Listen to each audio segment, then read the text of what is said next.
You guys, I wanted to talk to y'all about cleansing, and signs that you need to cleanse, because I just made that video about the baths.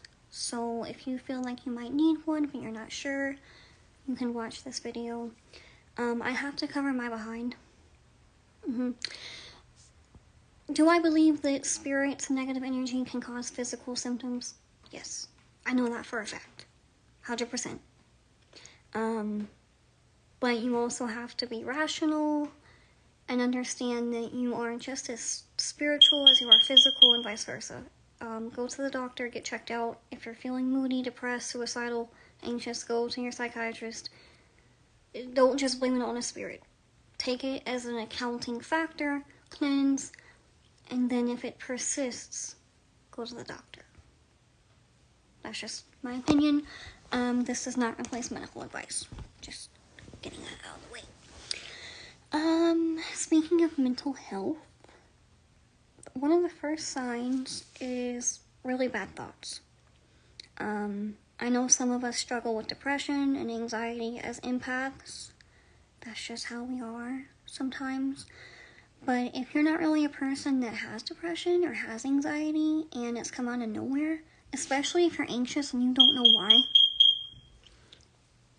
I think, or I know at least in my body, that's your body and your intuition telling you that something around you or something on you is not good. Your mind just might not be conscious of it.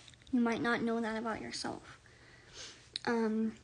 Depression, feeling very sad. I do believe that there's a chemical component to a lot of mental instability, but I also think there's spirits involved. Especially if they see or someone knows that you have that weakness, then they can kind of amplify it and make it worse. Unfortunately, I do think that when people commit suicide, there's a heavy spiritual component to that, because it's just heartbreaking and they have a hard time finding peace on the other side. Racing thoughts, can't think straight, just not feeling like yourself, because that's where a lot of the negative energy starts, is in your mind, and then it goes stressing out when you really don't have that much to be stressed out about, and you're not normally like that, because when you're stressed out, like, it's gonna carry onto your other parts of your body eventually, right? So there's the mental, just not liking anybody, not wanting to be around people, and you're normally not like that, like, just not feeling right mentally. That's the best I can describe it, and if you have dealt with this, you know what I'm talking about. Physical symptoms, again, go to the damn doctor. Okay, but I'm just saying, sometimes they can cause physical issues. Headaches. There's that meme from American Horror Story when she's like, that's not a hex, that's an antihistamine. Yeah. One of the first signs that someone is working you is like a psychic headache. Or throwing you really bad evil eye, which is essentially almost the same thing. Headache. Just, your body's just gonna hurt. It's gonna feel heavy.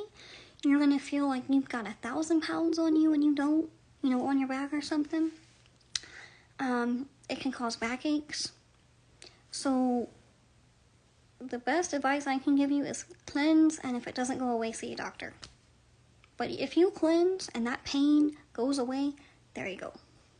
You know when it was. Some people believe that brujeria lives in the stomach. So if you're having tummy issues, that's something to look at. Being really clumsy when you're normally not that way. Being uncoordinated, falling, having accidents. Just freaky shit that doesn't make any sense. And again, not everything is brujeria. Not everything in this world is spiritual.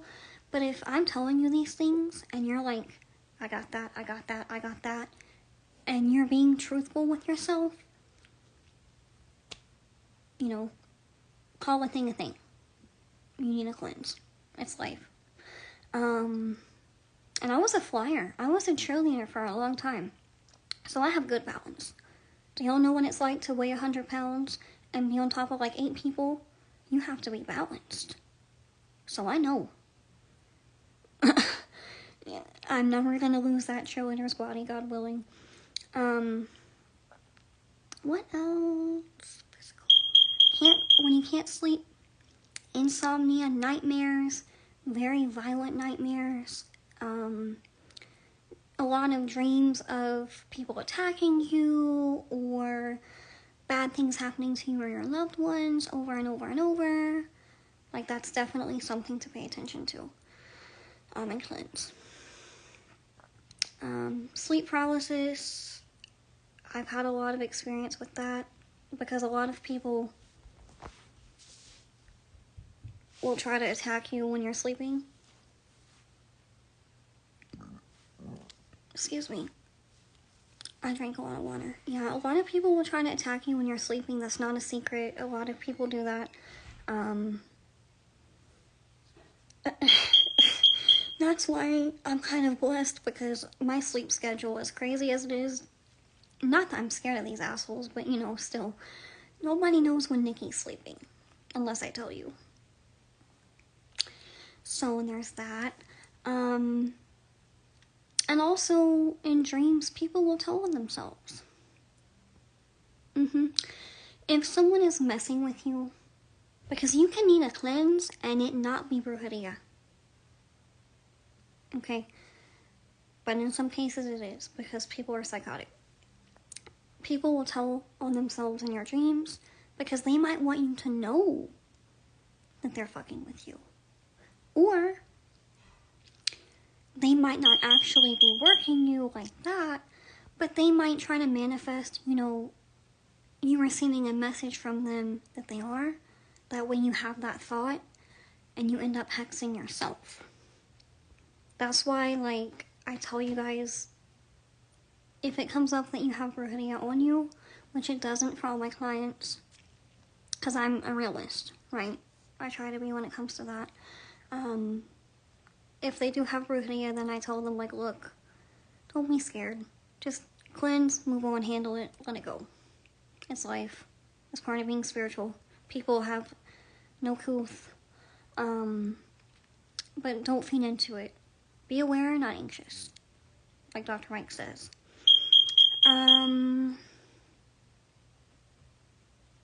Let's see.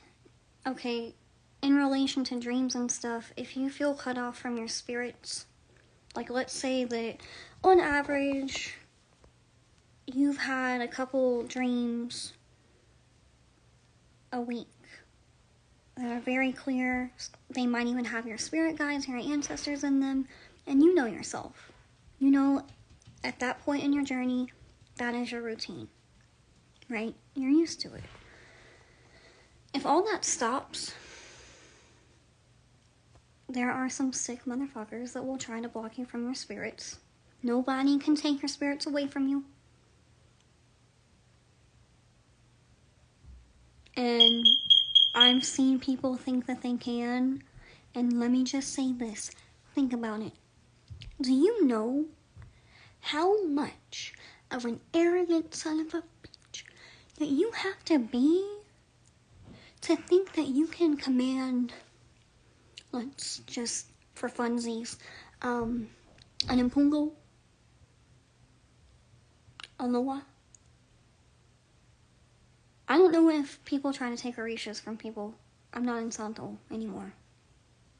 But I'm just saying, all these highly elevated spirits, even your own ancestors, do you know how cocky and how fucked up that son of a bitch has to be to think that their little measly, barely has a pot to piss in or a window to throw it out of ass can take a highly elevated spirit away from someone? How much? It's fucked up when you think about it, right? Like, y'all really think you're God out here. That was my little rant. And plus, if you're tending to your spirits, they will let you know. They will snitch. And hell, sometimes even the person that's trying it, their spirits will snitch on them. I've seen it. Because, especially if they're actually trying to use a highly elevated spirit or one that walks with you against you, and you haven't done anything wrong, think about it. These spirits have been around a lot longer than we have, so they know right and wrong very easily, very clearly. But yeah, feeling cut off from your spirituality or your spirits, not wanting to do spiritual work. I think he made a good video about this, about being spiritually hot versus frozen, and what he talks about is like just not wanting to do spiritual work. You might have circumstances in your life that could really use some energy behind them to get them out of your way or make them change or go in your favor, and you'll know that up here, but you'll have no desire to do it. You'll just feel like, ugh, what's the point? Your faith will be very little. And we all have tests. You know, my faith gets tested all the time. Every single day almost. And I get in my slumps too, and I remind myself, like, of the things that I've been through before and how my faith has gotten me out of those. So it kind of gives me enough momentum to push through. But these low-level spirits will try to make you question yourself. They will try to push you away from your spirits. They will try to create a block between you and your journey, or make it hard as hell. Let's see. Relationships. People just kind of turning against you. And we all have our fights and stuff, right? But if you've seen like 4 different people in a day that you're fairly close with, and they all live apart from each other, so they're not all in the same house dealing with the same bullshit, right? Like, they have individual lives, and all 4 of them are being mean to you. It'll just bring chaos and hell to your relationships. It'll tear down your self-love, your confidence. You'll feel super alone. You'll feel abandoned by your spirits. Like, you'll just feel very low and very hopeless. Relationship issues, can't hold a relationship, something always happens. That can be an Amani. And it can be from somebody that you don't even want. But in their mind, they're like, well, I'll be damned if she's with somebody else. And they'll tie themselves to you so that you can't fully get away from them energetically. And you really can't be with anyone else until that bullshit is cleaned off. Money issues out of nowhere. Can't keep a job. Something always happens. Being in the wrong place at the wrong time. Like, just bad luck. Also, creative blockages. That's a big thing, especially if you're a writer, a musician, a poet, a